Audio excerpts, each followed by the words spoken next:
Okay, അപ്പോൾ നമുക്ക് activation of remote objects എന്നുള്ളൊരു പുതിയ ടോപ്പിക്കല്ല, നമ്മൾ നേരത്തെ പഠിച്ച RMI കൺസെപ്റ്റ് അതിനോട് കണ്ടിന്യൂ ചെയ്തു വരുന്ന ഒരു ടോപ്പിക്ക് ഇന്ന് നമുക്ക് ഡിസ്കസ് ചെയ്യാം. അപ്പോൾ ഇതിനു മുമ്പുള്ള ക്ലാസ്സുകളിൽ നമ്മൾ RMI concept, RMI process, RMI architecture, RMI RMI നമുക്ക് ഇംപ്ലിമെൻറ്റ് ചെയ്യുന്നതിൻ്റെ എക്സാമ്പിൾസ്, അതിൻ്റെ സോഴ്സ് ഫയൽസ്, ഇതെല്ലാം തന്നെ ഡീറ്റെയിൽ ആയിട്ട് കണ്ടിട്ടുണ്ടായിരുന്നു. അപ്പോൾ അതെല്ലാം തന്നെ നിങ്ങൾക്ക് മനസ്സിലായി, നിങ്ങളത് നന്നായിട്ട് തന്നെ പഠിച്ചിട്ടുണ്ട് എന്ന് തന്നെ വിശ്വസിക്കുന്നു. അപ്പോൾ അതിൽ നമുക്ക് ഇമ്പോർട്ടൻ്റ് ആയിട്ട് ഓർത്ത് വെച്ചിരിക്കേണ്ട ഈ ഒരു ക്ലാസ്സിലേക്ക് നമുക്കൊരു ബാക്കപ്പ് എന്നുള്ള രീതിയിൽ നമ്മൾ ഓർത്ത് വെച്ചിരിക്കേണ്ട കാര്യം നമ്മളുടെ സോഴ്സ് ഫയൽസ് തന്നെയാണ്. അതിൽ നമ്മൾ 4 സോഴ്സ് ഫയൽസിൻ്റെ കാര്യം പ്രത്യേകിച്ച് എടുത്ത് പറഞ്ഞിട്ടുണ്ടായിരുന്നു. ഈച്ച് ആൻഡ് എവറി ഫയൽ നമ്മൾ in detail line by line code discuss ചെയ്തിട്ടുണ്ടായിരുന്നു. അപ്പോൾ അതിൽ നമുക്ക് സെർവർ സൈഡിൽ 3 ഫയൽസും ക്ലയൻറ്റ് സൈഡിൽ പറയാൻ വേണ്ടി ഒരു ക്ലയൻറ്റ് എന്ന് പറയുന്ന ഒരു ഫയലുമാണ് ഉണ്ടായിരുന്നത്. അപ്പോൾ ക്ലയൻറ്റിൻ്റെ ഒരു മെയിൻ ഫയലായിരുന്നു. ആ മെയിൻ ഫയലിൽ നമ്മൾ ജസ്റ്റ് റിമോട്ട് സെർവറുമായിട്ടുള്ള ഒരു ഇൻട്രാക്ഷൻ, അത് നമ്മൾ രജിസ്ട്രിയിൽ ലുക്കപ്പ് ചെയ്യുന്നു, അതിനുള്ളൊരു URL സെറ്റപ്പ് ചെയ്ത് അത് പാസ് ചെയ്ത് പാരാമീറ്ററായിട്ട് പാസ് ചെയ്ത് naming.lookup എന്നുള്ള മെത്തേഡ് യൂസ് ചെയ്തിട്ട് നമ്മൾ ഒരു റിമോട്ട് ഒബ്ജക്റ്റിൻ്റെ റെഫറൻസ് ആക്സസ് ചെയ്യുന്നു. ആ റെഫറൻസ് യൂസ് ചെയ്ത് ലോക്കൽ JVMലുള്ളതുപോലെ നമ്മൾ ആ ഒരു റിമോട്ട് മെത്തേഡിനെ ഇൻവോക്ക് ചെയ്യുന്നു, അതിലേക്കുള്ള പാരാമീറ്റേഴ്സ് സപ്ലൈ ചെയ്യുന്നു. ഇത്രയായിരുന്നു നമ്മുടെ ക്ലയൻറ്റ് സൈഡിൽ ഉണ്ടായിരുന്ന പ്രോഗ്രാം ചെയ്തിരുന്നത്. അതുപോലെ തന്നെ സെർവർ സൈഡിൽ നമുക്ക് മെയിനായിട്ട് 3 സോഴ്സ് ഫയൽസ് ആയിരുന്നു ഉണ്ടായിരുന്നത് നമ്മൾ ഡിസ്കസ് ചെയ്തത്. അപ്പോൾ അതിൽ ഫസ്റ്റ് ഈ റിമോട്ട് ഒബ്ജക്റ്റ് റെഫറൻസ് ക്രിയേറ്റ് ചെയ്യാനായിട്ടുള്ള ഒരു ഇൻ്റർഫേസ് ആയിരുന്നു നമ്മൾ ഫസ്റ്റ് ഡിസൈൻ ചെയ്തത്. അപ്പോൾ അതിൽ നമ്മൾ പറഞ്ഞത് റിമോട്ട് എന്നുള്ളൊരു ഇൻ്റർഫേസിനെ അത് എക്സ്റ്റെൻഡ് ചെയ്തിരിക്കണമെന്നായിരുന്നു. പിന്നെ അതുപോലെ ഈ ഒരു റിമോട്ട് ഇൻ്റർഫേസിനെ ഇംപ്ലിമെൻറ്റ് ചെയ്യുന്ന ഒരു ഫയല് നമ്മുടെ സോഴ്സ് ഫയൽ ഉണ്ടായിരുന്നു. ആഡ് സെർവർ ഇംപ്ലിമെൻറ്റേഷൻ എന്ന് പറയുന്ന ഒരു സോഴ്സ് ഫയൽ ഉണ്ടായിരുന്നു. ആ സോഴ്സ് ഫയലിൽ നമ്മൾ കണ്ട ഒരു ഫീച്ചർ എന്ന് പറഞ്ഞാൽ അത് നമ്മളുടെ റിമോട്ട് ഇൻ്റർഫേസിനെ ഇംപ്ലിമെൻറ്റ് ചെയ്തിരിക്കണം. അതിൻ്റെ കൂടെ തന്നെ യൂണികാസ്റ്റ് റിമോട്ട് ഒബ്ജക്റ്റ് എന്നൊരു ക്ലാസ്സിനെ അത് എക്സ്റ്റെൻഡ് ചെയ്തിരിക്കണം എന്നായിരുന്നു. ഇതാണ് നമുക്ക് TCP/IP വഴിയുള്ള ട്രാൻസ്ഫറിങ്ങൊക്കെയുള്ള ഫെസിലിറ്റീസ് ഒക്കെ പ്രൊവൈഡ് ചെയ്യുന്ന ഒരു ക്ലാസ്സാണ്. ആ ക്ലാസ്സിന് നമ്മളുടെ ഈ ഒരു ഇംപ്ലിമെൻറ്റേഷൻ ക്ലാസ് എക്സ്റ്റെൻഡ് ചെയ്തിരിക്കണം എന്ന് പറഞ്ഞിട്ടുണ്ടായിരുന്നു. പിന്നെ അടുത്തതായിട്ട് നമുക്കൊരു സോഴ്സ് ഫയൽ ഉണ്ടായിരുന്നതാണ് ആഡ് സെർവർ എന്ന് പറയുന്ന സോഴ്സ് ഫയൽ. അതായിരുന്നു നമ്മുടെ മെയിൻ മെത്തേഡ് ഇൻക്ലൂഡഡ് ആയിട്ടുള്ളൊരു ക്ലാസ്. അതിലാണ് നമ്മൾ RMI രജിസ്ട്രിയിൽ നമ്മളുടെ റിമോട്ട് ഒബ്ജക്റ്റിനെ രജിസ്റ്റർ ചെയ്യുന്നതിനായിട്ട് rebind method, naming.remind method use ചെയ്തിട്ട് അതിൽ നമ്മൾ ആ ഒരു ടൈപ്പും നമ്മളുടെ ഒബ്ജക്റ്റിൻ്റെ ടൈപ്പ്, അതായത് ആ ഇൻ്റർഫേസിൻ്റെ ഒരു റെഫറൻസ്, അതിൻ്റെ കൂടെ അതിൻ്റെ പേര്, ഇതെല്ലാം വെച്ചിട്ട് നമ്മൾ RMI രജിസ്ട്രിയിൽ രജിസ്റ്റർ ചെയ്യുന്ന ഒരു സ്റ്റെപ്പ് ഇൻക്ലൂഡഡ് ആയിട്ടുള്ള ആ ഒരു മെയിൻ ക്ലാസ് ഉണ്ടായിരുന്നു.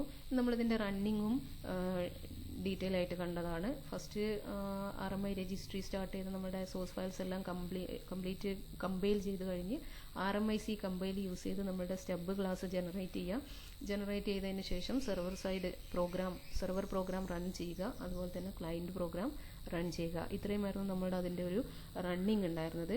ഇനി ഇൻ കേസ് നമ്മളിതേപോലെ സെർവർ റൺ ചെയ്ത് കഴിയുമ്പോൾ മാത്രമാണ് നമുക്ക് സെർവർ സൈഡ് ആ ഒരു റിമോട്ട് ഒബ്ജക്റ്റിൻ്റെ റെഫറൻസ് നമ്മൾ ആ ഒരു പേരൊക്കെ വെച്ചിട്ട് നമ്മളുടെ RMI രജിസ്ട്രിയിൽ രജിസ്റ്റർ ചെയ്തിരിക്കുന്നത്. ആ രജിസ്റ്റർ ചെയ്ത് അവിടെ ഒരു ക്ലയൻറ്റ് റിക്വസ്റ്റ് വരുന്നത് വരെ നമ്മളുടെ JVM server side program run ചെയ്തുകൊണ്ട് നമ്മൾ വെയിറ്റ് ചെയ്യായിരുന്നു. ഒരു RMI രജിസ്ട്രിയിലേക്ക് ഒരു റിക്വസ്റ്റ് വരുന്നത് വരെ. ഒരു റിക്വസ്റ്റ് വന്നു കഴിയുമ്പോൾ ആ RMI രജിസ്ട്രിയാണ് പിന്നീട് അതിൻ്റെ റണ്ണിങ് സെർവർ ഇൻസ്റ്റൻസിലേക്ക് അതിനെ റെഫർ ചെയ്യുന്നതും അവിടെ നിന്നും നമുക്കൊരു റെഫറൻസ് തിരിച്ചു കൊടുക്കാൻ പറ്റുന്നതും. അപ്പോൾ അതിന് RMI രജിസ്ട്രി റൺ ചെയ്തുകൊണ്ടിരിക്കണം, അതുപോലെ തന്നെ സെർവർ സൈഡ് പ്രോഗ്രാമും എല്ലാ സമയത്തും റൺ ചെയ്തുകൊണ്ടിരിക്കണം. നമുക്കൊരു ക്ലയൻറ്റ് റിക്വസ്റ്റ് വരുന്ന സമയത്ത് നമ്മുടെ സെർവർ സൈഡ് പ്രോഗ്രാം റൺ ചെയ്തുകൊണ്ടിരിക്കണം എന്ന് പറഞ്ഞാൽ നമ്മളുടെ സെർവർ സൈഡ് JVM ആക്റ്റീവ് ആയിട്ടിരിക്കണം. JVM ആക്ടിവേറ്റ് ആക്കാൻ വേണ്ടിയിട്ടാണ് നമ്മൾ ജാവ എന്നുള്ള കമാൻഡ് യൂസ് ചെയ്ത് നമ്മളുടെ സെർവർ റൺ ചെയ്യുന്നത്. അപ്പോൾ സെർവർ പ്രോഗ്രാം റണ്ണിങ് സ്റ്റേറ്റിലാണെങ്കിൽ മാത്രമാണ് നമുക്കൊരു റിമോട്ട് റെഫറൻസ് ഇങ്ങനെ RMI മെത്തേഡ് യൂസ് ചെയ്ത് ആക്സസ് ചെയ്യാൻ പറ്റുന്നത്. അപ്പോൾ ഇവിടെ നമ്മൾ കുറച്ചും കൂടെ അഡ്വാൻസ്ഡ് ആയിട്ടുള്ളൊരു ഫീച്ചറാണ് കാണാൻ പോകുന്നത്. എന്ന് വെച്ചാൽ RMI server side program active അല്ലാത്തൊരു സമയത്ത് നമുക്കൊരു ക്ലയൻറ്റ് റിക്വസ്റ്റ് വരികയാണെങ്കിൽ സ്വാഭാവികമായിട്ടും നമുക്കതൊരു റിമോട്ട് എക്സെപ്ഷൻ ആയിരിക്കും നമുക്ക് ഔട്ട്പുട്ട് തരുന്നത്. അപ്പോൾ റിമോട്ട് എക്സെപ്ഷനാണ് നമ്മളെ ക്ലയൻറ്റിലേക്ക് പിന്നീട് വരുന്ന ഒരു റെസ്പോൺസ് ഉണ്ടാവുക. അതിന് പകരം നമ്മളുടെ സെർവർ സൈഡ് പ്രോഗ്രാം ഡൗൺ ആണെങ്കിൽ പോലും, സെർവർ സൈഡ് JVM ഇനാക്റ്റീവ് ആയിട്ടിരിക്കുന്ന ഒരു കണ്ടീഷനിലാണെങ്കിൽ പോലും അത് ആക്ടിവേറ്റ് ചെയ്ത് അവിടെ നിന്നൊരു റിമോട്ട് റെഫറൻസ് റിട്ടേൺ ചെയ്യാൻ പറ്റുന്ന രീതിയിലുള്ള ഒരു ഫെസിലിറ്റിയാണ് നമ്മളിവിടെ പഠിക്കാൻ പോകുന്നത്. അതാണ് നമ്മളുടെ ആക്ടിവേഷൻ ഓഫ് റിമോട്ട് ഒബ്ജക്ട്സ്. അപ്പോൾ ഇതെങ്ങനെ പോസിബിൾ ആക്കാം, ഇതിൽ ഏതൊക്കെ ടൈപ്പ് ക്ലാസ്സസ് ആണ് നമുക്ക് എക്സ്റ്റെൻഡ് ചെയ്യേണ്ടതായിട്ടുള്ളത്, എങ്ങനെയാണ് അതിൻ്റെ സോഴ്സ് പ്രോഗ്രാമിൻ്റെ സ്ട്രക്ചർ എങ്ങനെയാണ് എന്നുള്ള ഡീറ്റെയിൽസ് ആണ് നമ്മൾ വരുന്ന സ്ലൈഡുകളിൽ കാണാൻ പോകുന്നത്.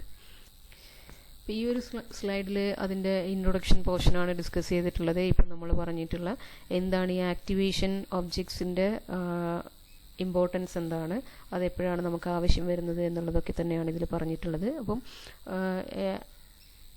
ആക്ടിവേഷൻ ടൈപ്പ് ഒബ്ജക്ട്സ് നമുക്ക് ആക്ടിവേറ്റബിൾ ടൈപ്പ് ഒബ്ജക്ട്സ് നമുക്ക് പ്രൊവൈഡ് ചെയ്യുന്നത് ഒരു ആസ് നീഡഡ് ബേസിസിൽ നമുക്ക് ഒരു ഒബ്ജക്റ്റ് റെഫറൻസ് ആക്സസ് ചെയ്യാൻ പറ്റുന്നത്. എല്ലാ സമയത്തും നമ്മുടെ സെർവർ സൈഡ് പ്രോഗ്രാം ആക്റ്റീവ് അല്ലെങ്കിൽ പോലും നമുക്ക് ആവശ്യമുള്ള സമയത്ത് അതിനെ ആക്ടിവേറ്റ് ചെയ്ത് അതിൽ നിന്നൊരു റിമോട്ട് റെഫറൻസ് നമുക്ക് ആക്സസ് ചെയ്യാൻ പറ്റുന്ന രീതിയിലുള്ള ഒരു ഫെസിലിറ്റിയാണ് ഇത് പ്രൊവൈഡ് ചെയ്യുന്നത്. അപ്പോൾ RMI activation service provides a way for a server object to be activated automatically when the client request it. ഇപ്പോൾ ഇൻ കേസ് നമ്മളുടെ സെർവർ സൈഡിൽ ഒരു JVM ആക്റ്റീവായിട്ട് നിൽക്കുന്നില്ല എങ്കിൽ അതിന് ഒരു JVMനെ ആക്ടിവേറ്റ് ചെയ്ത് അവിടെ നിന്നും ഒരു റിമോട്ട് റെഫറൻസ് ഒബ്റ്റെയിൻ ചെയ്യാൻ പറ്റുന്ന, അതിന് സപ്പോർട്ടഡ് ആയിട്ടുള്ള എല്ലാ ഫങ്ഷൻസും ചെയ്തു തരുന്ന, അതാണ് നമുക്കുള്ള ആക്ടിവേറ്റബിൾ എന്ന് പറയുന്ന ഒരു ക്ലാസ് ഉണ്ട്. ആ ഒരു ക്ലാസ്സിൻ്റെ മെയിൻ ഫങ്ഷൻ എന്ന് പറയുന്നത് ഇതാണ്. ഇങ്ങനെ ഒരു സെർവർ ഒബ്ജക്റ്റിന് നീഡഡ് ആയിട്ടുള്ള സമയത്ത് ആക്ടിവേറ്റഡ് ആവണം, ഓട്ടോമാറ്റിക്കലി ആക്ടിവേറ്റഡ് ആവണം എന്നുണ്ടെങ്കിൽ ആ ഒരു ഒബ്ജക്റ്റ് അതിൻ്റെ ഒരു ആക്ടിവേഷൻ മെത്തേഡ് RMI ഡീമണിൽ രജിസ്റ്റർ ചെയ്തിരിക്കണം. ഹോസ്റ്റ് സൈഡിൽ, സെർവർ സൈഡിൽ റൺ ചെയ്യുന്ന RMI ഡീമണിൽ, RMI ആക്ടിവേഷൻ ഡീമണിൽ അതിൻ്റെ ഒരു ആക്ടിവേറ്റബിൾ ടൈപ്പ് ഒബ്ജക്റ്റിനെ രജിസ്റ്റർ ചെയ്തിരിക്കണം. നെക്സ്റ്റ് ആക്ടിവേറ്റബിൾ എന്ന് പറയുന്ന ഒരു ക്ലാസ്സാണ് നമുക്ക് ഈ നീഡഡ് ഫീച്ചേഴ്സ് പ്രൊവൈഡ് ചെയ്യുന്നത്. ഇപ്പോൾ നമ്മളുടെ Java 2 SDK software development kit, Java 2 SDK means software development kit, Java 2ൻ്റെ സോഫ്റ്റ്വെയർ ഡെവലപ്മെൻറ്റ് കിറ്റ് റിലീസ് ചെയ്യുന്നതിന് മുമ്പേ നമുക്ക് കണ്ടതാണ് നമ്മൾ യൂണീകാസ്റ്റ് റിമോട്ട് ഒബ്ജക്റ്റ് എന്നുള്ള ഒരു ക്ലാസ് എക്സ്റ്റെൻഡ് ചെയ്തിട്ടാണ് നമ്മൾ അതിന് ആവശ്യമായിട്ടുള്ള ഫീച്ചേഴ്സ് അതിലേക്ക് ഇൻഹെറിറ്റ് ചെയ്തെടുത്തിട്ടുണ്ടായിരുന്നത്. അപ്പോൾ ഇത് ഈ ഒരു ഫീച്ചർ യൂസ് ചെയ്തിട്ട് നമുക്ക് ഒരു റിമോട്ട് ഒബ്ജക്റ്റ് റെഫറൻസ് കിട്ടണമെന്നുണ്ടെങ്കിൽ ഒരു റിമോട്ട് ഒബ്ജക്റ്റിൻ്റെ ഇൻസ്റ്റൻസ് അതിൽ ഓൾറെഡി ക്രിയേറ്റഡ് ആയിരിക്കണം. അതുപോലെ തന്നെ ആ ഒരു പ്രോഗ്രാം ഓൾവേസ് റണ്ണിങ് സ്റ്റേറ്റിലും ആയിരിക്കണം. എന്നാൽ മാത്രമേ നമുക്ക് യൂണീകാസ്റ്റ് റിമോട്ട് ഒബ്ജക്റ്റ് യൂസ് എന്നുള്ള ആ ഒരു ക്ലാസ് എക്സ്റ്റെൻഡ് ചെയ്ത് അതിൻ്റെ ഒരു ഫീച്ചർ ഇൻഹെറിറ്റ് ചെയ്ത് നമുക്കൊരു RMI സർവീസ് ഇംപ്ലിമെൻറ്റ് ചെയ്യാൻ സാധിച്ചിരുന്നുള്ളൂ. ഇങ്ങനൊരു യൂണീകാസ്റ്റ് റിമോട്ട് ഒബ്ജക്റ്റ് യൂസ് ചെയ്ത് നമ്മൾ ചെയ്യുന്ന സമയത്ത് ഈ ഒരു ക്ലാസ്സാണ് നമുക്ക് വേണ്ട TCP/IP നെറ്റ്വർക്കിൻ്റെ പോയിന്റ് ടു പോയിന്റ് ഡെലിവറിക്ക് ആവശ്യമായിട്ടുള്ള എല്ലാ സപ്പോർട്ടിംഗ് ഫങ്ഷൻസും അതുവഴിയാണ് നമ്മൾ ആക്സസ് ചെയ്തിരുന്നത്. ഇതിൻ്റെ ഒരു ഡിസഡ്വാൻറ്റേജ് എന്ന് പറയുന്നത് ഇത് വെച്ച് നമ്മൾ ചെയ്യുന്ന എല്ലാ റെഫറൻസസും നോൺ പെർസിസ്റ്റൻ്റ് ആണ്. എന്ന് വെച്ചാൽ നമ്മളുടെ സെർവർ സൈഡിലെ പ്രോഗ്രാം അൺഎക്സ്പെക്റ്റഡ്ലി സ്റ്റോപ്പായി പോകുമ്പോൾ നമ്മളുടെ ഈ റെഫറൻസും ഓട്ടോമാറ്റിക്കായിട്ട് സ്റ്റോപ്പായി പോകുന്നു. അത് പെർസിസ്റ്റൻ്റ് അല്ല. ആ ഒരു റെഫറൻസ് വൺസ് നമ്മൾ ക്രിയേറ്റ് ചെയ്താൽ അത് എല്ലാ സമയത്തും നമുക്ക് ആക്സസ് ചെയ്യാൻ പറ്റുന്ന രീതിയിൽ പെർസിസ്റ്റൻ്റ് ആയിട്ട് നിൽക്കുന്ന ഒന്നല്ല. അതാണ് ഇതിൻ്റെ ഒരു ഏറ്റവും ഡിസഡ്വാൻറ്റേജ് ഒന്നും പറയാൻ പറ്റില്ല, എങ്കിൽ പോലും അതിൻ്റെ ഒരു ഡീമെറിറ്റ് എന്ന് പറയുന്നത് ഇതാണ്. അപ്പോൾ അതിനെ ഓവർകം ചെയ്യുന്ന രീതിയിലാണ് ഈ ആക്ടിവേറ്റബിൾ ക്ലാസ് ആക്ട് ചെയ്യുന്നത്. അപ്പോൾ remote references to a server object are only valid during the lifetime of the server object before the server object is created or after. ആ സെർവർ ഒബ്ജക്റ്റ് ക്രിയേറ്റ് ചെയ്യുന്നതിന് മുമ്പോ ആ server object destroy ആയി പോയതിന് ശേഷമോ നമുക്ക് ആ ഒരു റിമോട്ട് ഒബ്ജക്റ്റിലേക്ക് ആ ഒരു റിമോട്ട് ഒബ്ജക്റ്റ് റെഫറൻസിന് വേണ്ടിയിട്ട് ഒരു റിക്വസ്റ്റ് ക്ലയൻറ്റ് സൈഡിൽ നിന്ന് കിട്ടുകയാണെങ്കിൽ നമുക്ക് അത് വെച്ച് പ്രോസസ്സ് ചെയ്യാൻ പറ്റില്ല. നമുക്ക് എക്സെപ്ഷൻ മാത്രമായിരിക്കും അതിൽ നിന്ന് കിട്ടുന്നുണ്ടാവുക.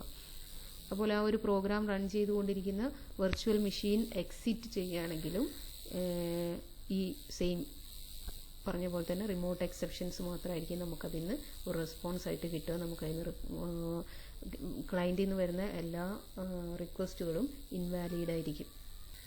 ഇനി നമുക്ക് ആക്ടിവേറ്റബിൾ ആയിട്ടുള്ള ഒബ്ജക്ട്സ് നമ്മൾ ക്രിയേറ്റ് ചെയ്യുന്നത് ഈ ഒരു ക്ലാസ് എക്സ്റ്റെൻഡ് ചെയ്തിട്ടാണ്. java.rmi.activation.activatable എന്നുള്ള ഒരു ക്ലാസ്. ഈ ഒരു ക്ലാസ്സിൻ്റെ ഇൻട്രൊഡക്ഷനോടുകൂടി നമ്മുടെ RMI ഡീമൺ RMID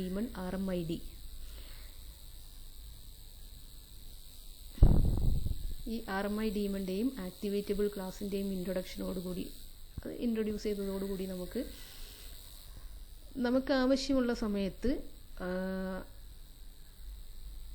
എപ്പോഴാണോ ഒരു ക്ലയൻറ്റ് റിക്വസ്റ്റ് വരുന്നത് ആ സമയത്ത് ഓട്ടോമാറ്റിക്കലി ആക്ടിവേറ്റ് ചെയ്ത് നമ്മുടെ server side program automatically activated ആയി അതിൽ നിന്ന് നമുക്കൊരു റിമോട്ട് റെഫറൻസ് പ്രൊവൈഡ് ചെയ്യാൻ പറ്റുന്ന സപ്ലൈ ചെയ്യാൻ പറ്റുന്ന രീതിയിലുള്ള പ്രോഗ്രാംസ് പോസിബിളായി. അപ്പോൾ നമ്മളുടെ സെർവർ സൈഡ് പ്രോഗ്രാം സെർവറിൽ ആക്റ്റീവ് അല്ല, റണ്ണിങ് സ്റ്റേറ്റിലല്ല എങ്കിൽ കൂടി നമ്മുടെ ക്ലയൻറ്റ് റിക്വസ്റ്റ് ഫെയിലുവറായി പോവാതെ നമുക്ക് കറക്റ്റായിട്ട് അതിനൊരു റിമോട്ട് റെഫറൻസ് കിട്ടുന്ന രീതിയിൽ നമുക്ക് പ്രോഗ്രാംസ് റൺ ചെയ്യാൻ പറ്റും.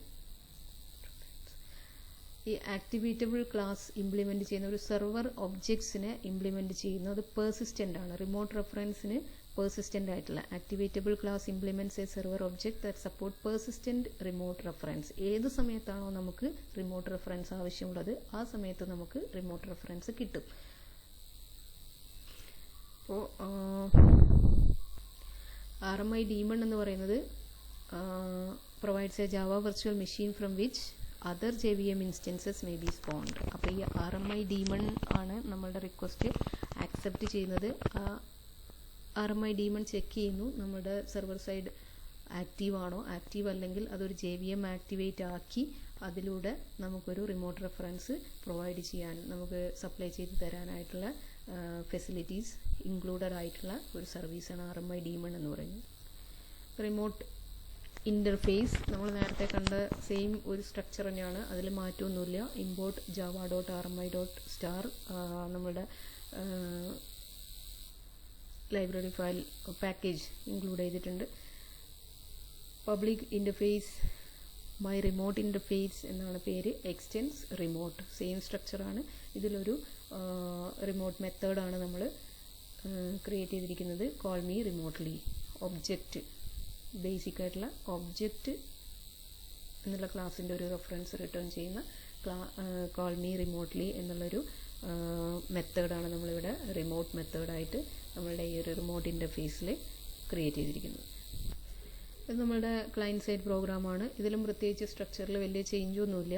Import java.rmi public class client എന്നാണ് പേര് കൊടുത്തിരിക്കുന്നത്. അതിൽ നമ്മൾ സെർവർ ലോക്കൽ ഹോസ്റ്റ് ഇത് നമ്മുടെ ലുക്കപ്പ് മെത്തേഡിലേക്ക് പാസ് ചെയ്യാനുള്ള ലൊക്കേഷൻ സെറ്റ് ചെയ്യാൻ വേണ്ടിയിട്ടാണ് നമ്മളിവിടെ ആ ഒരു സ്ട്രിങ് URL സ്ട്രിങ് ആണ് നമ്മളിവിടെ ക്രിയേറ്റ് ചെയ്തിട്ടുള്ളത്. അപ്പോൾ RMI പ്രോട്ടോക്കോൾ പ്ലസ് സെർവർ നമ്മളിവിടെ ലോക്കൽ ഹോസ്റ്റ് സെറ്റ് ചെയ്തിട്ടുണ്ട്. അതുപോലെ ആക്ടിവേറ്റബിൾ ഇംപ്ലിമെൻറ്റേഷൻ എന്നുള്ള പേരിലാണ് നമ്മളുടെ റിമോട്ട് റെഫറൻസിന് വേണ്ടിയിട്ട് ലുക്കപ്പ് ചെയ്യുന്ന ആ ഒരു പേര് സെറ്റ് ചെയ്തിരിക്കുന്നത്. പിന്നെ ഇതിൽ സെക്യൂരിറ്റി മാനേജർ ഇൻസ്റ്റാൾ ചെയ്തതാണ്. അത് നമ്മൾ ഡീറ്റെയിൽ ആയിട്ട് ഇതിനു മുമ്പേ ഡിസ്കസ് ചെയ്തിട്ടുള്ളതാണ്. അപ്പോൾ ഇത്രയാണ് ഇതിലുള്ളത്. ഇനി ഇതിൽ string result equal to failure എന്നുള്ളത് നമ്മൾ സെറ്റ് ചെയ്തിട്ടുണ്ട്. ഇനി അത് നമ്മുടെ റിക്വസ്റ്റ് സക്സസ്ഫുൾ ആണെങ്കിൽ അവിടെ നിന്ന് സക്സസ് എന്നുള്ളൊരു സ്ട്രിങ് ആണ് നമ്മൾ അവിടെ നിന്ന് റിട്ടേൺ ചെയ്യുന്നത് നമ്മുടെ മെത്തേഡ് കോളിൻ്റെ റിട്ടേൺ ആയിട്ട്.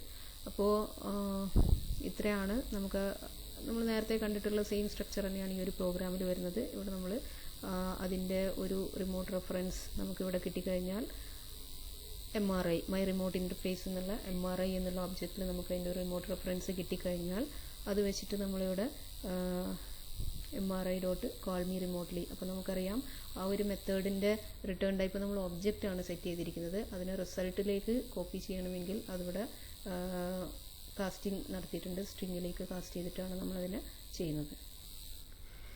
നെക്സ്റ്റ് നമ്മുടെ സോഴ്സ് ഫയൽ എന്ന് പറയുന്നത് റിമോട്ട് ഇൻ്റർഫേസ് ഇംപ്ലിമെൻറ്റേഷൻ ഫയലാണ്. അപ്പം ഇതിലാണ് നമ്മുടെ യൂണികാസ്റ്റ് റിമോട്ട് ഒബ്ജക്റ്റ് എന്നുള്ളൊരു ക്ലാസ് നമ്മൾ ഫസ്റ്റ് എക്സ്റ്റെൻഡ് ചെയ്തിട്ടുണ്ടായിരുന്നത്. അതിൻ്റെ പകരമായിട്ടാണ് നമ്മളിവിടെ ആക്ടിവേറ്റബിൾ എന്നുള്ളൊരു ക്ലാസ് യൂസ് ചെയ്യുന്നത്, അതിൽ നിന്നുള്ള ഫീച്ചേഴ്സ് ഇൻഹെറിറ്റ് ചെയ്യുന്നത്. അപ്പോൾ ഇവിടെ ഇമ്പോർട്ടൻ്റ് ആയിട്ട് 4 സ്റ്റെപ്സ് ആണ് ഈ ഒരു ഇൻ്റർഫേസ് ഇംപ്ലിമെൻറ്റേഷനിൽ ശ്രദ്ധിക്കാനായിട്ടുള്ളത്. Make the appropriate imports in the implementation class, extend your class from RMI activation.activatable, declare a 2 argument constructor in the implementation class. ഈ ഒരു കൺസ്ട്രക്ടർ നമ്മൾ 2 argument constructor ആണ്. അതിൽ ഫസ്റ്റ് ആർഗ്യുമെൻ്റ് എന്ന് പറയുന്നത് നമ്മുടെ ഒബ്ജക്റ്റ് ID ആണ്. അതുപോലെ സെക്കൻഡ് എന്ന് പറയുന്നത് മാർഷാൽഡ് ഡാറ്റ. ഈ ഒരു കൺസ്ട്രക്ടർ അത് ജസ്റ്റ് അത്രയും കണ്ടൻസിനെ ആർഗ്യുമെൻ്റായിട്ട് ആക്സസ് ചെയ്ത് അതിൻ്റെ ബേസ് ക്ലാസ് ആയിട്ടുള്ള ആക്ടിവേറ്റബിൾ ക്ലാസ്സിൻ്റെ കൺസ്ട്രക്ടറിലേക്ക് പാസ് ചെയ്യുക മാത്രമാണ് ചെയ്യുന്നത്. Implement the remote interface method. അപ്പോൾ ഈ ഒരു റിമോട്ട് ഇൻ്റർഫേസ് മെത്തേഡിനെ നമ്മളുടെ കോൾമി എന്നുള്ള ഒരു മെത്തേഡിനെ കോൾമി റിമോട്ട്ലി എന്നുള്ള മെത്തേഡിനെ ഇംപ്ലിമെൻ്റ് ചെയ്യുക. ഇത്രയാണ് നമ്മളുടെ ഇൻ്റർഫേസ് ഇംപ്ലിമെൻറ്റേഷൻ ക്ലാസ് നമ്മൾ ചെയ്യുന്ന സമയത്ത് ശ്രദ്ധിക്കേണ്ടതായിട്ടുള്ളത്. ഇതിൽ മെയിനായിട്ടും ഈ ഒരു ക്ലാസ്സിനെ എക്സ്റ്റെൻഡ് ചെയ്യുക, അതുപോലെ ഒരു 2 argument constructor must be there, then we should implement the remote interface methods. So here we can see നമ്മുടെ റിമോട്ട് ഇൻ്റർഫേസ് ഇംപ്ലിമെൻറ്റേഷൻ്റെ ഒരു എക്സാമ്പിൾ ആണ്. അപ്പോൾ നമുക്കറിയാം ഇമ്പോർട്ട് നീഡഡ് പാക്കേജസ് ഇമ്പോർട്ട് ചെയ്തിട്ടുണ്ട്. java.rmi.activation.char ഇതിലുള്ള ആക്ടിവേറ്റബിൾ എന്നുള്ളൊരു മെത്തേഡ് ക്ലാസ്സിന് നമ്മളിവിടെ എക്സ്റ്റെൻഡ് ചെയ്തിട്ടുണ്ട്. അതുപോലെ നമ്മുടെ 2 argument കൺസ്ട്രക്ടർ ക്രിയേറ്റ് ചെയ്തിട്ടുണ്ട്. അതിൽ ആക്ടിവേഷൻ ID ഈ activation ID marshalled object data ഇത്രയും നമ്മൾ ആർഗ്യുമെൻ്റായിട്ട് ആക്സെപ്റ്റ് ചെയ്തിട്ടുണ്ട്. അത് നമ്മളിവിടെ സൂപ്പർ കൺസ്ട്രക്ടറിലേക്ക് പാസ് ചെയ്തിട്ടുണ്ട്. നെക്സ്റ്റ് നമ്മളുടെ റിമോട്ട് മെത്തേഡിൻ്റെ ഇംപ്ലിമെൻറ്റേഷൻ, കോൾ മീ റിമോട്ട്ലി എന്നുള്ള മെത്തേഡിൻ്റെ ഇംപ്ലിമെൻറ്റേഷനാണ് നമ്മളിവിടെ കാണുന്നത്. അപ്പോൾ ഒന്നും കൂടെ ശ്രദ്ധിക്കുക, റിട്ടേൺ സക്സസ് ആണെങ്കിൽ കൂടി ഇതിൻ്റെ റിട്ടേൺ ടൈപ്പ് എന്ന് പറയുന്ന ഒബ്ജക്റ്റാണ് സെറ്റ് ചെയ്തിട്ടുണ്ട്. അതുകൊണ്ടാണ് അതിവിടെ സ്ട്രിങ് ആയിട്ട് നമുക്ക് കാസ്റ്റ് ചെയ്യേണ്ടി വരുന്നത്. നെക്സ്റ്റ് സോഴ്സ് ഫയൽ എന്ന് പറയുന്നത് നമ്മളുടെ സെർവർ സൈഡ് ആഡ് സെർവർ എന്ന് പറയുന്ന മെയിൻ ഇൻക്ലൂഡഡ് ആയിരുന്ന ആ ഒരു സോഴ്സ് ഫയലിന് പകരം സെറ്റപ്പ് എന്ന് പറയുന്നൊരു സോഴ്സ് ഫയലാണ് നമ്മളിവിടെ യൂസ് ചെയ്യുന്നത്. ഈ ഒരു സോഴ്സ് ഫയലിലാണ് നമുക്ക് ഇവിടെ ഒരു ഡ്രാസ്റ്റിക് ചേഞ്ച് എന്നുള്ള രീതിയിൽ വരുന്നത്. ഇതിൻ്റെ കുറച്ച് കംപ്ലീറ്റ്ലി ഡിഫറെൻ്റ് ആണ്. നമ്മുടെ ഇതിന് മുമ്പേ നമ്മൾ കണ്ട ആ ഒരു സെർവർ ആക്ടിവേറ്റ് ചെയ്യാൻ നമ്മൾ യൂസ് ചെയ്തിരുന്ന ആ ഒരു ഫയലിനെക്കാട്ടിലും കംപ്ലീറ്റ്ലി ഡിഫറെൻ്റ് ആയിട്ടുള്ള മറ്റൊരു പ്രൊസീജിയറിലാണ് നമ്മളിത് ചെയ്യുന്നത്. ഈ ഒരു സെറ്റപ്പ് ക്ലാസ് ആണ്. ഒരു റിമോട്ട് റെഫറൻസ് ക്രിയേറ്റ് ചെയ്യാതെ തന്നെ ആ ഒരു ഫയലിനെ ആക്ടിവേറ്റ് ചെയ്യാനായിട്ടുള്ള എല്ലാ ഇൻഫർമേഷൻസും നമ്മളുടെ RMI ഡീമണ് സപ്ലൈ ചെയ്ത് കൊടുക്കുന്നത്. അപ്പോൾ ആക്ടിവേറ്റബിൾ എന്നുള്ള ക്ലാസ്സാണ് നമുക്ക് ഈ ഒരു ഫീച്ചർ പ്രൊവൈഡ് ചെയ്യുന്നത്. ആക്ടിവേറ്റ് ചെയ്യാൻ നമ്മളുടെ റിമോട്ട് ഒബ്ജക്റ്റിനെ ആക്ടിവേറ്റ് ചെയ്യാനായിട്ടുള്ളൊരു ഫീച്ചർ നമുക്ക് പ്രൊവൈഡ് ചെയ്യുന്നത് ആക്ടിവേറ്റബിൾ ക്ലാസ്സാണ്. ഈ ഒരു ആക്ടിവേറ്റബിൾ ക്ലാസ് റൺ ചെയ്തതിന് ശേഷമാണ് ആക്ച്വലി നമ്മളുടെ റിമോട്ട് ഒബ്ജക്റ്റ് ക്രിയേറ്റ് ആവുന്നത്. അപ്പോൾ റിമോട്ട് ഒബ്ജക്റ്റ് ക്രിയേറ്റ് ആവുന്നതിന് മുമ്പേ ആക്ടിവേറ്റബിൾ ക്ലാസ്സിന് ആവശ്യമായിട്ടുള്ള എല്ലാ ഇൻഫർമേഷൻസും നമ്മളുടെ ഇനി നമുക്ക് ആക്ടിവേറ്റ് ചെയ്യേണ്ട നമ്മളുടെ റിമോട്ട് ഒബ്ജക്റ്റിൻ്റെ എല്ലാ ഇൻഫർമേഷൻസും ഈ ഒരു ആക്ടിവേറ്റബിൾ ക്ലാസ്സിന് സപ്ലൈ ചെയ്ത് കൊടുക്കുന്നത് ഈ സെറ്റപ്പ് ക്ലാസ്സാണ്. സെറ്റപ്പ് ക്ലാസ്സിൽ പാസ് ചെയ്യുന്ന ഇങ്ങനെ ആക്ടിവേറ്റബിൾ ക്ലാസ്സിന് പാസ് ചെയ്യുന്ന ഇൻഫർമേഷൻസ് ആണ് about the activatable class to RMID. നമുക്ക് RMI ഡീമണിൽ നിന്നാണ് RMI ഡീമണാണ് നമ്മളുടെ ക്ലയൻറ്റ് റിക്വസ്റ്റ് ആക്സെപ്റ്റ് ചെയ്യുന്നത്. അവിടെ നിന്നാണ് നമ്മുടെ എക്സിക്യൂഷൻ ആക്ച്വലി ആ ഒരു പോയിന്റിൽ നിന്നാണ് നമ്മുടെ എക്സിക്യൂഷനിലേക്ക് വരുന്ന ആക്ടിവേറ്റബിൾ ക്ലാസ് അതുവഴി നമ്മളുടെ റിമോട്ട് ഒബ്ജക്റ്റ് ആക്ടിവേറ്റ് ചെയ്യുന്ന ആ ഒരു പ്രോഗ്രാം റിമോട്ട് റെഫറൻസ് ക്രിയേറ്റ് ചെയ്ത് അത് നമുക്ക് റിട്ടേൺ ചെയ്ത് തരാണ് ചെയ്യുന്നത്. അപ്പോൾ RMIDക്ക് ആക്ടിവേറ്റബിൾ ക്ലാസ്സിനെ കുറിച്ചിട്ടുള്ള ഇൻഫർമേഷൻസ് സപ്ലൈ ചെയ്ത് കൊടുക്കുന്നത് സെറ്റപ്പ് ക്ലാസ് ആണ്. ഇവിടെ നമ്മളുടെ ആക്ടിവേറ്റബിൾ ക്ലാസ് എന്ന് പറയുന്നത് ആക്ടിവേറ്റബിൾ എക്സ്റ്റെൻഡ് ചെയ്ത് നമ്മൾ ക്രിയേറ്റ് ചെയ്ത് വെച്ചിട്ടുള്ള ആ ഒരു നമ്മുടെ റിമോട്ട് ഒബ്ജക്റ്റ് ഇൻ്റർഫേസ് ക്രിയേറ്റ് ചെയ്തതിൻ്റെ ഇംപ്ലിമെൻറ്റേഷൻ ക്ലാസ് ആണ്. അതായത് നമ്മളുടെ പ്രീവിയസ് എക്സാമ്പിൾ വെച്ച് പറയുകയാണെങ്കിൽ ആഡ് സെർവർ ഇംപ്ലിമെൻറ്റേഷൻ എന്ന് പറയുന്ന ഒരു ക്ലാസ് ഉണ്ടായിരുന്നു, ആഡ് സെർവർ ഇൻ്റർഫേസ് ഉണ്ടായിരുന്നു. അപ്പോൾ ഈ നമ്മളിപ്പോൾ കുറച്ച് മുമ്പേ കണ്ട ഈ ഒരു റിമോട്ട് ഇൻ്റർഫേസ് അതിൻ്റെ ഒരു implementation class, remote interface implementation class, ഇതാണ് നമ്മൾ ആക്ടിവേറ്റബിൾ ക്ലാസ് എന്ന് പറയുന്നത്. ഈ ക്ലാസ്സിനെ കുറിച്ചുള്ള ഇൻഫർമേഷൻ നമ്മുടെ RMI ഡീമണ് സപ്ലൈ ചെയ്ത് കൊടുക്കുന്നു. അതിനെയാണ് നമുക്ക് ആക്ടിവേറ്റ് ചെയ്യേണ്ടത്, എന്നാൽ അതിൻ്റെ റിലേറ്റഡ് ആയിട്ടുള്ള ഇൻഫർമേഷൻസ് സപ്ലൈ ചെയ്ത് കൊടുക്കുക. അതാണ് നമ്മളുടെ സെറ്റപ്പ് ക്ലാസ് ചെയ്യുന്നത്. അപ്പോൾ അങ്ങനെ അതിൻ്റെ നീഡഡ് ഇൻഫർമേഷൻസ് സപ്ലൈ ചെയ്ത് കൊടുക്കുന്നു. രണ്ടാമത്തെ ഒരു ഫംഗ്ഷൻ എന്ന് പറയുന്നത് രജിസ്റ്റേഴ്സ് റിമോട്ട് റെഫറൻസ് രജിസ്റ്റർ ചെയ്യുന്നു RMIDയിൽ രജിസ്റ്റർ ചെയ്യുന്ന റിമോട്ട് റെഫറൻസ് എന്ന് പറയുന്നത് നമ്മളുടെ ആക്ടിവേറ്റബിൾ ക്ലാസ്സിൻ്റെ സ്റ്റബ് ക്ലാസ്സിൻ്റെ റെഫറൻസ്, അതിൻ്റെ ഒരു ഇൻസ്റ്റൻസ് ആണ് ആക്ച്വലി ഈ RMIDയിൽ രജിസ്റ്റർ ചെയ്യുന്നത്, റിമോട്ട് റെഫറൻസ് രജിസ്റ്റർ ചെയ്യുന്നത്. And an identifier with the RMI registry. നമ്മളുടെ ആക്ടിവേറ്റബിൾ ക്ലാസ്സിന് ഒരു ഐഡൻറ്റിഫയർ, ആക്ടിവേറ്റബിൾ ക്ലാസ് ആക്ടിവേറ്റ് ID എന്നുള്ളത് നമ്മൾ നേരത്തെ കണ്ടു. നമ്മുടെ ആ ഒരു കൺസ്ട്രക്ടറിലേക്ക് പാസ് ചെയ്യുന്ന ഒരു പാരാമീറ്ററാണ് ആക്ടിവേഷൻ ID എന്ന് പറയുന്നത്. ആ ഒരു ആക്ടിവേഷൻ ID നമുക്ക് രജിസ്റ്റർ ചെയ്യുന്നത് നമുക്ക് സോഴ്സ് ഫയൽ കാണാനുണ്ട്. നെക്സ്റ്റ് സ്ലൈഡുകളിൽ സോഴ്സ് ഫയൽ നമുക്ക് കാണാൻ പറ്റും. അപ്പോൾ നമുക്കറിയാം എങ്ങനെയാണ് ഇതെല്ലാം കിട്ടുന്നത് എന്നുള്ളത്. And then the setup class may exit. അപ്പോൾ ഇത്രയും ചെയ്തു കഴിഞ്ഞാൽ ഈ സെറ്റപ്പ് ക്ലാസ്സിൻ്റെ ഫങ്ഷൻസ് തീർന്നു. അപ്പോൾ ആ ആക്ടിവേറ്റബിൾ ക്ലാസ്സിൻ്റെ എല്ലാ നീഡഡ് ഇൻഫർമേഷൻസും സപ്ലൈ ചെയ്യുക. ആ ആക്ടിവേറ്റബിൾ ക്ലാസ്സിൻ്റെ സ്റ്റബിൻ്റെ ഒരു റെഫറൻസ്, ഒരു ഇൻസ്റ്റൻസ് RMIDയിൽ രജിസ്റ്റർ ചെയ്യുക. ആ RMIDയിൽ രജിസ്റ്റർ ചെയ്യുന്നതോടുകൂടി തന്നെ അതിൻ്റെ ഒരു ID ക്രിയേറ്റ് ചെയ്യുക. ഇത്രയും ചെയ്തു കഴിഞ്ഞാൽ ഇനി ഈ സെറ്റപ്പ് ക്ലാസ് എന്ന് പറയുന്നത് എക്സിറ്റ് ചെയ്താൽ പോലും നമുക്ക് ആ ഒബ്ജക്റ്റ് റെഫറൻസ് അവിടെ നിന്ന് ആക്സസ് ചെയ്യാൻ പറ്റുന്ന രീതിയിൽ ആക്ടിവേറ്റബിൾ ആയിട്ട് നിൽക്കും എന്നുള്ളതാണ്. നമുക്ക് എല്ലാ സമയത്തും ഈ ഒരു പ്രോഗ്രാം അവിടെ റണ്ണിങ് ആയി നിൽക്കണമെന്നില്ല. അതാണ് നമ്മളുടെ ആഡ് സെർവർ എന്ന് നമ്മൾ നേരത്തെ കണ്ട എക്സാമ്പിളിൽ കണ്ട ആ ഒരു പ്രോഗ്രാമും ഈ ഒരു സെറ്റപ്പ് ക്ലാസ്സും തമ്മിലുള്ള ഒരു ഡിഫറൻസ് എന്ന് പറയുന്നത്. ഇനി ഒരു സെറ്റപ്പ് ക്ലാസ് ക്രിയേറ്റ് ചെയ്യുന്നതിൽ 7 സ്റ്റെപ്സ് ആണ് എടുത്തു പറഞ്ഞിട്ടുള്ളത്. Make the appropriate imports, install the security manager, general ആയിട്ടുള്ള സ്റ്റെപ്സ് ആണ്. Create an activation group instance. Note the following 2 points carefully. Create an activation group instance, create an activation description instance. Activation group instance and activation description instance. Declare an instance of your remote interface and register with RMID. Bind the stub to a name in the RMI registry. Quit the setup application. അപ്പോൾ ഇതിൽ setup ക്ലാസ്സിൻ്റെ functions നമ്മൾ പറഞ്ഞ കൂട്ടത്തിൽ പറഞ്ഞ കാര്യങ്ങൾ തന്നെയാണ്. RMID register ചെയ്യുന്നതും RMI ഡീമണിൽ രജിസ്റ്റർ ചെയ്യുക, അതുപോലെ ID കൊടുക്കുക, അത് സ്റ്റബുമായിട്ട് ബൈൻഡ് ചെയ്യുക, നെയിം വെച്ച് ബൈൻഡ് ചെയ്യുക, അതുപോലെ ഇതിൻ്റെ ഒരു ഫങ്ഷൻസ് കഴിഞ്ഞു കഴിഞ്ഞാൽ അത് എക്സിറ്റ് ചെയ്യുക, ക്വിറ്റ് ചെയ്യുക എന്നുള്ളതൊക്കെ നമ്മൾ പറഞ്ഞാണ്. അപ്പോൾ ഇതിൽ പുതുതായിട്ട് 2 പോയിൻറ്റ്സേ ഉള്ളൂ, ആക്ടിവേഷൻ ഗ്രൂപ്പും ആക്ടിവേഷൻ ഡിസ്ക്രിപ്ഷനും. ഇതിൽ നമ്മൾ പുതുതായിട്ട് കാണുന്ന ഒരു ആക്ടിവേഷൻ ഗ്രൂപ്പ് ഇൻസ്റ്റൻസ് ക്രിയേറ്റ് ചെയ്യുക, അതുപോലെ ആക്ടിവേഷൻ ഡിസ്ക്രിപ്ഷൻ ഇൻസ്റ്റൻസ് ആണ്. അപ്പോൾ ഈ ആക്ടിവേഷൻ ഡിസ്ക്രിപ്റ്ററിൻ്റെ ഒരു പർപ്പസ് എന്ന് പറയുന്നത്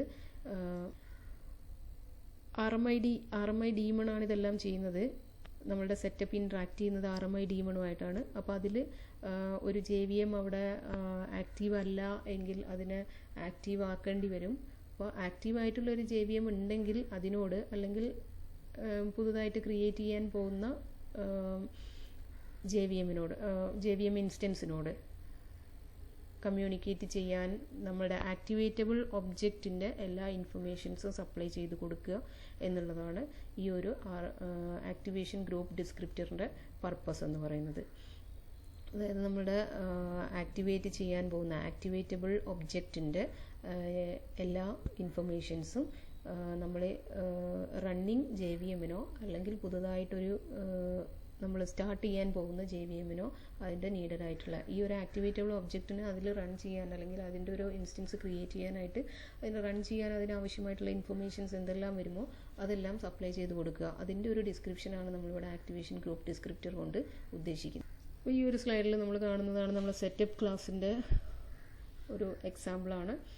import java.rmi java rmi.activation.star import java.util.properties properties നമ്മളിവിടെ all പെർമിഷൻസ് ആർ ഗ്രാൻഡഡ് ടൈപ്പിലുള്ള ഒരു പ്രോപ്പർട്ടി ഫയലാണ് നമ്മളിവിടെ യൂസ് ചെയ്തിരിക്കുന്നത്. ദെൻ സെക്യൂരിറ്റി മാനേജർ ഇൻസ്റ്റാൾ ചെയ്തിട്ടുണ്ട്. എല്ലാം പ്രോപ്പർട്ടി സെറ്റ് ചെയ്യുന്നതാണ്. അപ്പോൾ നമ്മുടെ പ്രോപ്പർട്ടി ഫയൽ എവിടെയാണ് എന്നുള്ളത് സ്പെസിഫൈ ചെയ്ത് കൊടുക്കാനായിട്ട് നമുക്ക് put java.security.policy അതിൻ്റെ ലൊക്കേഷൻ പോളിസി ഫയൽ പ്രോപ്പർട്ടി ഫയലിൽ നമ്മൾ പ്രോപ്പർട്ടി ആയിട്ട് സെറ്റ് ചെയ്ത് കൊടുത്തിട്ടുണ്ട്. നമ്മളുടെ സെക്യൂരിറ്റി പോളിസി സെറ്റ് ചെയ്ത് കൊടുത്തിട്ടുണ്ട്. അതിന് ഇതിലേക്ക് ഇമ്പോർട്ട് ചെയ്യുന്നതിനായിട്ട് home rmi.activation policy എന്നുള്ളത് ചേഞ്ചബിൾ ആണ്, അതിന് വലിയ ഇമ്പോർട്ടൻസ് ഇല്ല. അപ്പോൾ ഇതോടെ നമ്മൾ സെറ്റ് ചെയ്ത് കൊടുത്തിട്ടുണ്ട്. ഓക്കെ, നെക്സ്റ്റ് ലൈനിൽ നമുക്ക് കാണാൻ പറ്റുന്നതാണ് activation group description dot command environment ACE activation command environment. Activation group ഡിസ്ക്രിപ്ഷൻ്റെ ഒരു പ്രോപ്പർട്ടിയാണ് കമാൻഡ് എൻവിറോൺമെൻറ്റ് എന്ന് പറയുന്നത്. നള്ളിൽ സെറ്റ് ചെയ്ത് കൊടുത്തിട്ടുണ്ട്. ഇനി activation group description example group object create ചെയ്ത് അതിൽ നമ്മളിതുപോലെ നമ്മുടെ പ്രോപ്പർട്ടീസും അതുപോലെ ഈ കമാൻഡ് എൻവിറോൺമെൻറ്റും നള്ളിൽ സെറ്റ് ചെയ്തുകൊണ്ടിരിക്കുന്ന ആ ഒരു പ്രോപ്പർട്ടിയും കൂടെ പാസ് ചെയ്ത് നമ്മളൊരു ആക്ടിവേഷൻ ഗ്രൂപ്പ് ഡിസ്ക്രിപ്ഷൻ്റെ ഒരു ഇൻസ്റ്റൻസ് ഇവിടെ ക്രിയേറ്റ് ചെയ്തിട്ടുണ്ട്. ആ ഇൻസ്റ്റൻസ് യൂസ് ചെയ്തിട്ട് ഈ എക്സാമ്പിൾ ഗ്രൂപ്പ് യൂസ് ചെയ്തിട്ട് നമ്മളുടെ ആ ഒരു ആക്ടിവേഷൻ ഗ്രൂപ്പിനെ രജിസ്റ്റർ ചെയ്തിട്ടുണ്ട്. Register activation group register group എന്നുള്ള മെത്തേഡ് യൂസ് ചെയ്തിട്ട് എക്സാമ്പിൾ ഗ്രൂപ്പിന് നമ്മളുടെ ആ ഒരു ഗ്രൂപ്പ് ഡിസ്ക്രിപ്ഷൻ സെറ്റ് ചെയ്ത് പ്രോപ്പർട്ടീസും നമ്മളുടെ എൻവിറോൺമെൻറ്റ് പ്രോപ്പർട്ടി എല്ലാം സെറ്റ് ചെയ്ത് കൊടുത്ത ആ ഒരു എക്സാമ്പിൾ ഗ്രൂപ്പ് ആ ഗ്രൂപ്പിനെ നമ്മളിവിടെ രജിസ്റ്റർ ചെയ്തിട്ടുണ്ട്. അതുപോലെ ഈ ഒരു ലൈനിൽ നമ്മൾ ആക്ടിവേഷൻ ഗ്രൂപ്പ് ID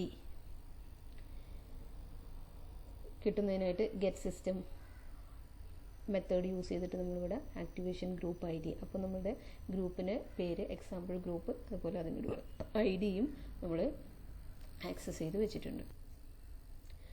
ഇനി നമ്മളിവിടെ ലൊക്കേഷൻ സെറ്റ് ചെയ്തു. മാർഷാൽഡ് ഒബ്ജക്റ്റ് ഡാറ്റ നൾ എന്ന് പറഞ്ഞു. ഇതിൽ നമ്മളുടെ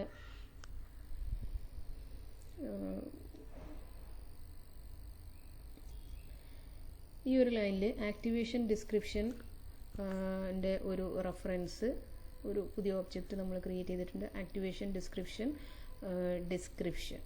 equal to new activation description. ഇതിലേക്ക് നമ്മൾ പാസ് ചെയ്തിരിക്കുന്നത് ആക്ടിവേഷൻ ഗ്രൂപ്പ് ID, അതുപോലെ ആക്ടിവേറ്റബിൾ ഇംപ്ലിമെൻറ്റേഷൻ എന്ന് പറയുന്നത് നമ്മളുടെ ആ ഒരു റിമോട്ട് റെഫറൻസിന് നമ്മൾ കൊടുത്തിട്ടുള്ള പേരാണ്. അതുപോലെ അതിൻ്റെ ലൊക്കേഷൻ, ആ ഒരു ലൊക്കേഷനാണ് നമ്മളിവിടെ സെറ്റ് ചെയ്തിരിക്കുന്നത്. ഫയൽ ഹോം, അതായത് നമ്മുടെ remote ഇൻ്റർഫേസിൻ്റെ location.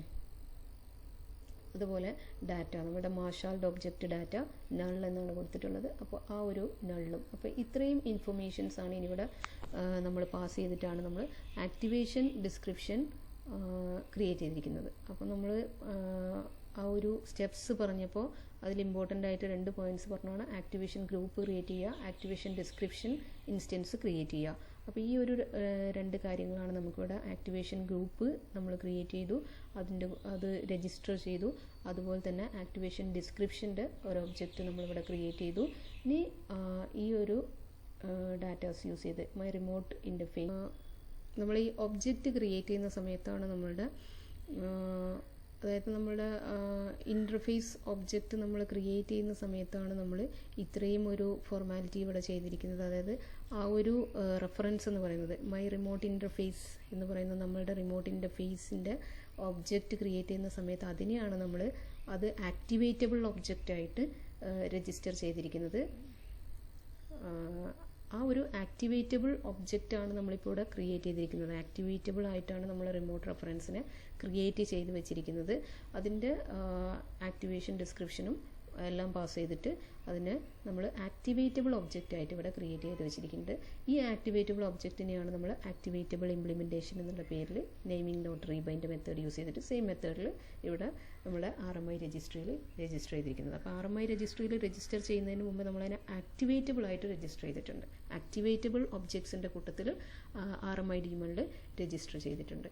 system.out.println export activatable implementation exported ഇതെല്ലാം ജസ്റ്റ് മെസ്സേജ് പ്രിൻറ്റിംഗ് ആണ്.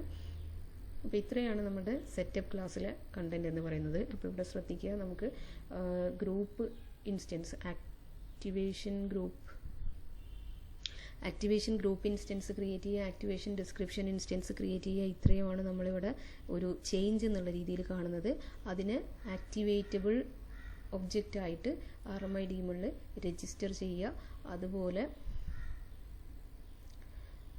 എന്നിട്ട് അതിനെ ബൈൻഡ് ചെയ്ത് വെച്ചിരിക്കുന്നു. ഇത്രയാണ് നമ്മളിതിൽ കാണുന്നത്. അപ്പോൾ next compiling and running the code. 6 steps ആണ് നമ്മളിതിൻ്റെ കമ്പൈലിങ്ങിന്. Compile the remote interface implementation client and setup classes. നമ്മൾ ക്രിയേറ്റ് ചെയ്തിട്ടുള്ള എല്ലാ സോഴ്സ് ഫയൽസും കമ്പൈൽ ചെയ്യുന്നു. Run RMIC on the implementation ക്ലാസ്സിൽ നമ്മൾ സ്റ്റെപ്പ് ക്രിയേറ്റ് ചെയ്യാൻ വേണ്ടിയിട്ട് നമ്മൾ RMIC യൂസ് ചെയ്തിട്ട് കമ്പൈൽ ചെയ്യുന്നു. Start the RMI registry, start the activation daemon RMID. നമ്മൾ RMI രജിസ്ട്രി സ്റ്റാർട്ട് ചെയ്യുന്നത് നമ്മുടെ നേരത്തെ എക്സാമ്പിളിലൊക്കെ കണ്ടതായിരുന്നു. ഇവിടെ നമ്മൾ RMID എന്നുള്ള കമാൻഡ് യൂസ് ചെയ്തിട്ട് RMI ഡീമണും കൂടെ ആക്ടിവേഷൻ ഡീമണും കൂടെ നമ്മളിവിടെ റൺ ചെയ്യുന്നു. അപ്പോൾ ഈ ആക്ടിവേഷൻ ഡീമണിലാണ് നമ്മൾ ആ ഒരു രജിസ്റ്റർ എന്ന് പറഞ്ഞ മെത്തേഡ് യൂസ് ചെയ്തിട്ട് നമ്മൾ അത് നമ്മുടെ ഒബ്ജക്റ്റ് ആക്ടിവേറ്റബിൾ ആണെന്ന് പറഞ്ഞ് രജിസ്റ്റർ ചെയ്ത് വെച്ചിരിക്കുന്നത്. സൺസ് ഇംപ്ലിമെൻറ്റേഷന് RMID ആക്ടിവേറ്റ് ചെയ്യുന്ന ഡീമൺ ആക്ടിവേറ്റ് ചെയ്യുന്ന ഒരു സിൻടാക്സ് ആണ് കാണിച്ചിട്ടുള്ളത്. ഇതിൻ്റെ ഒരു കമാൻഡാണ് കാണിച്ചിട്ടുള്ളത്. Run the setup program, run the client. അപ്പോൾ ഇത്രയാണ് നമ്മുടെ ഒബ്ജക്റ്റ് ആക്ടിവേഷൻ, RMI ഒബ്ജക്റ്റ് ആക്ടിവേഷനിൽ നമുക്ക് ഇമ്പോർട്ടൻ്റ് ആയിട്ടുള്ള പോയിൻറ്റ്സ്. അപ്പോൾ കുറച്ച് കൺഫ്യൂസിങ് ആണ്, അത് ഒന്ന് ശ്രദ്ധിക്കുക. സെറ്റപ്പ് ക്ലാസ്സിൽ മാത്രമാണ് നമുക്ക് വലിയൊരു ചേഞ്ച് വരുന്നത്. അതിൽ പറഞ്ഞ 2 പോയിൻറ്റ്സ് ഒന്ന് ഇമ്പോർട്ടൻ്റ് ആയിട്ട് വെക്കുക. ഒരു ആക്ടിവേഷൻ ഗ്രൂപ്പ്, അതിനൊരു ആക്ടിവേഷൻ ID, എന്നിട്ട് അത് രജിസ്റ്റർ ചെയ്യുന്നു. അതുപോലെ ആക്ടിവേഷൻ ഡീമണിൽ നമ്മളുടെ ആക്ടിവേഷൻ ഡിസ്ക്രിപ്ഷൻ, നമ്മളുടെ ആക്ടിവേറ്റബിൾ ഒബ്ജക്റ്റിൻ്റെ ലൊക്കേഷൻ, മാർഷാൽഡ് ഡാറ്റ ഡമ്മിയാണ് സപ്ലൈ ചെയ്യുന്നത് എങ്കിൽ പോലും ഇതാണ് അതിൻ്റെ ഒരു കൺസ്ട്രക്ടർ. ആ കൺസ്ട്രക്ടറിലേക്ക് നീഡഡ് ആയിട്ടുള്ള എല്ലാ ഇൻഫർമേഷൻസും വെച്ച് നമ്മളതിനെ ആക്ടിവേറ്റബിൾ ആയിട്ട് രജിസ്റ്റർ ചെയ്തിരിക്കുന്നു. ആ ആക്ടിവേറ്റബിൾ ഒബ്ജക്റ്റിനെയാണ് നമ്മൾ RMI രജിസ്ട്രിയിൽ ബൈൻഡ് ചെയ്തിട്ടുള്ളത്. ആ RMI രജിസ്ട്രിയാണ് പിന്നീട് നമ്മൾ റെഫർ ചെയ്യുന്നത്. അപ്പോൾ RMI രജിസ്ട്രിയിൽ ഈ ഒരു ഒബ്ജക്റ്റിൻ്റെ റെഫറൻസിനുള്ള ഒരു റിക്വസ്റ്റ് ക്ലയൻറ്റ് സൈഡിൽ നിന്ന് വരുന്ന സമയത്ത് നമ്മളുടെ സെർവർ സൈഡ് പ്രോഗ്രാം അല്ലെങ്കിൽ JVM ആക്ടിവേറ്റ് അല്ലെങ്കിൽ പോലും, സെർവർ സൈഡ് പ്രോഗ്രാം റണ്ണിങ്ങിൽ അല്ലെങ്കിൽ പോലും എന്ത് ചെയ്യുന്നു, നമ്മളുടെ ക്ലയൻറ്റ് റിക്വസ്റ്റ് സെർവ് ചെയ്യപ്പെടുന്നു എന്നുള്ളതാണ് ഇതിൻ്റെ ഏറ്റവും വലിയ ഇമ്പോർട്ടൻസ്. ഇപ്പോൾ ഇവിടെ നമ്മൾ റൺ ചെയ്യുന്ന സമയത്ത് റൺ ദ സെറ്റപ്പ് പ്രോഗ്രാം എന്ന് പറയുന്നുണ്ട്. റൺ സെറ്റപ്പ് പ്രോഗ്രാം നമുക്കറിയാം RMI ആക്ടിവേഷൻ ഡീമണിൽ രജിസ്റ്റർ ചെയ്യുന്നതും അതുപോലെ രജിസ്ട്രിയിൽ റീബൈൻഡ് ചെയ്യുന്നതുമായിട്ടുള്ള മെത്തേഡ്സ് അതൊരു പ്രാവശ്യം ചെയ്യുന്നു. എന്നിട്ട് നമ്മൾ കണ്ടതാണ് സെറ്റപ്പ് പ്രോഗ്രാം പിന്നെ എക്സിറ്റ് ആവാം, ക്വിറ്റായി പോയിട്ടുണ്ടാവാം എങ്കിൽ പോലും നമ്മൾ റൺ ദ ക്ലയൻറ്റ് ചെയ്യുന്ന സമയത്ത് നമ്മുടെ RMI രജിസ്ട്രി റണ്ണിങ് സ്റ്റേജിലാണെങ്കിൽ നമുക്ക് ഈ ഒരു പ്രോഗ്രാം റൺ ചെയ്യാൻ സാധിക്കും. വിത്തൗട്ട് എനി എറർ ഈ ഒരു പ്രോഗ്രാം സക്സസ്ഫുള്ളി റൺ ചെയ്യാൻ സാധിക്കും. അപ്പോൾ ഇത്രയാണ് ഈ ഒരു ടോപ്പിക്. Okay, thank you.